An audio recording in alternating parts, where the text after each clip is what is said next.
Today we have Ernest Mast, CEO of Doré Copper Minning. They have assets in Chibougamau, Quebec, and they are the next copper producer potentially, right? So, Ernest, let us know what is the main thing that differentiates you from other junior copper explorators? So we have a number of advantages inherent with our project.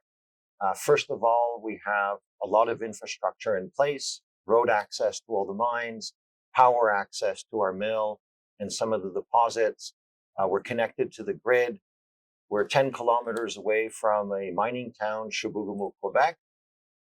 We have a mill, we have underground access to the mines. So you could say that this mine's already half built. Right. And for a company that wouldn't have the mill, wouldn't have that infrastructure, how much would it actually cost for them to build that, which is a cost that you're saving? Correct.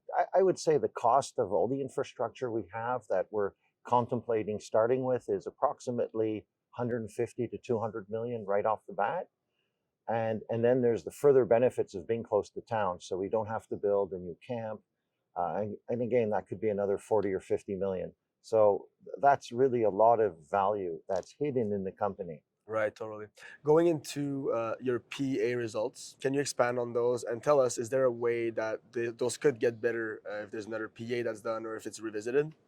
Okay. Yes, our PEA had a mine life of 10 and a half years, average copper production of 53 million pounds per year of copper equivalent, $180 million initial capital cost, making us one of the lowest capital intensity projects in the copper industry. In terms of making the project better, earlier this year we did some additional sorting and flotation tests, and those tests showed an improvement in the concentrate grade. And when we look at that improvement in the project, we see probably a $20 million NPV uplift by incorporating a higher grade concentrate. The reason why the PEA kind of undersold that was because we just used historical information. And then when we revisited the test work, we realized it really wasn't optimized. Right.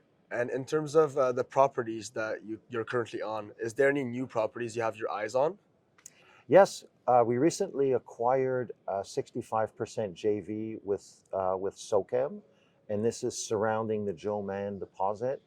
And this JV land was 3,000 hectares in size, and there's maybe 20 or 30 very high-grade gold intercepts with a little bit of copper, kind of mirroring the Joman deposit. And there's one area in particular called Norhart, which is about a kilometer north of the Joman mine. It's a parallel vein. And Norhart has a number of extremely high-grade intercepts. The best one was 60 grams per ton gold, nearly 1% copper, and that was over 6 meters. Right. And you are in Chibougamau. Why is this town, Chibougamau, so good for mining in Quebec or in Canada, actually? So Chibougamau was built in the 1950s at the same time as the copper mines and the gold mines were built in the area of Chibougamau. So it's really a town where there's a very close relationship with mining.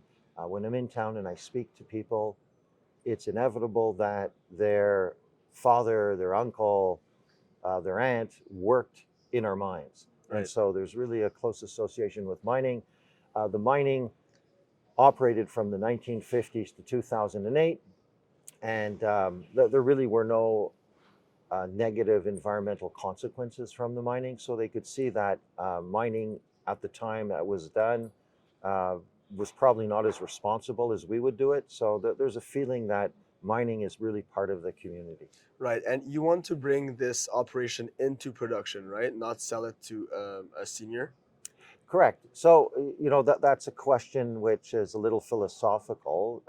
We are always going to advance the project and add value. And if at one time someone decides to buy the project and it makes sense for our shareholders, that's what we'll do. In terms of general retail investors, they invest in multiple sectors. Obviously, there's like cryptocurrency, that's something new. There's technology companies, biotech, real estate, so many assets that you can invest in. What needs to happen for more eyes to be on the mining industry, in your opinion? So there's a couple of catalysts for, let's say, the general investor to look at mining.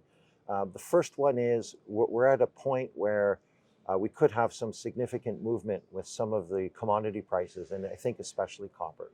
Copper is the most important metal to the energy transition because its main function in society is as a conductor. And as when we talk about electrification, we just need a lot more copper. And there are some serious issues with the supply of copper. The world's biggest copper company is the Chilean state-owned company called Codelco. And Codelco, their recent production numbers are the lowest in 25 years. Right. And it's just going down, and they're spending billions and billions of dollars just to stay even. And then there's permitting issues with certain projects around the world that just could not overcome legal hurdles and community hurdles to get their permit. And therefore, we see expanding demand and the supply is not able to keep up. So that's a really good recipe for really a run on copper prices. The second thing we need in the industry is we need some more success stories. We've had a number of smaller mines that haven't been successful in their commissioning, and I think that has kind of put a bad brush on the whole industry for certain retail investors. And there's been about 4 or 5 over the last couple of years. So one of the questions I get is, well, I invested in X company, it didn't do very well, they started up and now they had to close. Why are you going to be different? And I explained the technical aspects of our project and that our project is a much lower risk project than some of these other projects because it's a relatively consistent homogeneous copper deposit, and all the advantages we have with infrastructure. We're not going to get into expensive earthworks for our project, but still the investor in the back of his mind thinks of those cases of small company startups that didn't go well and says, you know what, I think I'll wait a little longer. And that's been an issue, I think, for all the smaller companies in the industry. Right, and you have an eye out on these specific aspect of the companies. With your background, I know a lot of CEOs have geologic or have background as a geologist. You have a different background than others, which helps you with this operation in particular as well. Do you want to expand on this a little bit?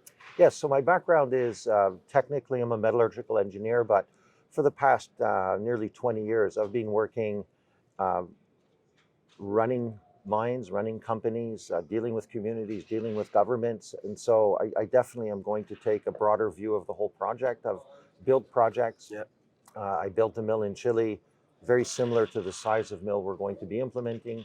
And so I have a lot of experience in the elements of our project, and I'll surround myself with strong team members, and together we'll make this a success. 100%. Is there anything else you'd like to add to the audience before we close off this interview? No, well, Carlos, thank you very much for the opportunity, and MI3 as well.